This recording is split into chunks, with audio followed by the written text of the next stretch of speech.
بہرحال جس انداز سے کراچی میں رزلٹ چھینا گیا، اس کھیپروں کا، اس علاقے کا بھی، اس میں بھی آپ کے نمائندے، یہ علاقہ سائیں شاہ محمود قریشی صاحب کا ہے اور پیر سائیں پگارو صاحب کا ہے۔ تو پھر یہ کدھر سے آ گئے؟ کون کون سے لوگ ادھر سے آ کے سیٹوں میں بیٹھے ہیں؟ انشاءاللہ سانگڑ سے اس ایک سیٹ بھی آئندہ کسی اور کی نہیں ہوگی۔ اور میں فیصلہ سازوں سے کہتا ہوں، قدر کرو ان لوگوں کی جن کے ہاتھ میں پاکستان کارڈ ہے، قدر کرو ان لوگوں کی جو پاکستان زندہ باد کہتے ہیں۔ ہم یہ سمجھتے ہیں مضبوط صوبے، مضبوط پاکستان کی ضمانت ہے۔ اور میں یہ بھی بتاتا چلوں کنالے بھول تو نہیں گئے آپ لوگ؟ یاد ہے کنالے کو سائن کس نے کیا تھا؟ زرداری نے، اس آخری بیماری نے کنالوں کو سائن کیا تھا۔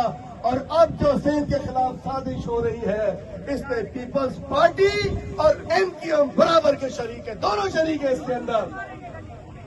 انشاءاللہ ہم سمجھتے ہیں کہ ملک کیسے مضبوط رہے گا۔ انشاءاللہ اس لیے سندھ کی وحدانیت کے اوپر سب سے آگے ہم سب کھڑے ہوں گے انشاءاللہ، اس لیے کہ ہم پاکستان زندہ باد کا نعرہ لگاتے ہیں۔ اللہ پورے سندھ میں اس پیپلز پارٹی کی کرپشن کو بے نقاب کرنے کے لیے بھی یاد ہے ہم نے اور سائیں شاہ محمود قریشی نے، ہم سب نے لال سائیں تھے، کرپشن مٹاؤ، سندھ بچاؤ، کرپشن مٹاؤ، پی پی بھگاؤ، مارچ نکالا تھا۔ تیار ہو اس کے لیے؟ یہ کہتے ہیں مرسو مرسو زندہ دیسو، مرسو مرسو نوکری نہ دیسو۔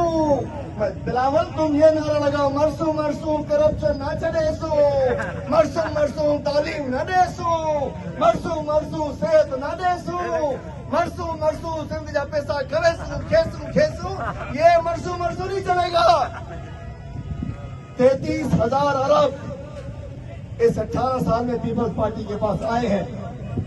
33,000 ارب، اس سال کا بجٹ بھی 3,300 روپے کا ہے۔ میں کہنا چاہتا ہوں پیپلز پارٹی نے ہمارے بچوں سے تعلیم چھینی، صحت چھینی، گھر میں آج بھی لوگ خودکشیاں کرتے ہیں، نہ پانی ہے، نہ روزگار ہے، سندھ پبلک سروس کمیشن کی نوکریاں بیچی جاتی ہیں۔ تو پیپلز پارٹی کو ہم نے مظلومیت نہیں کرنے دینی۔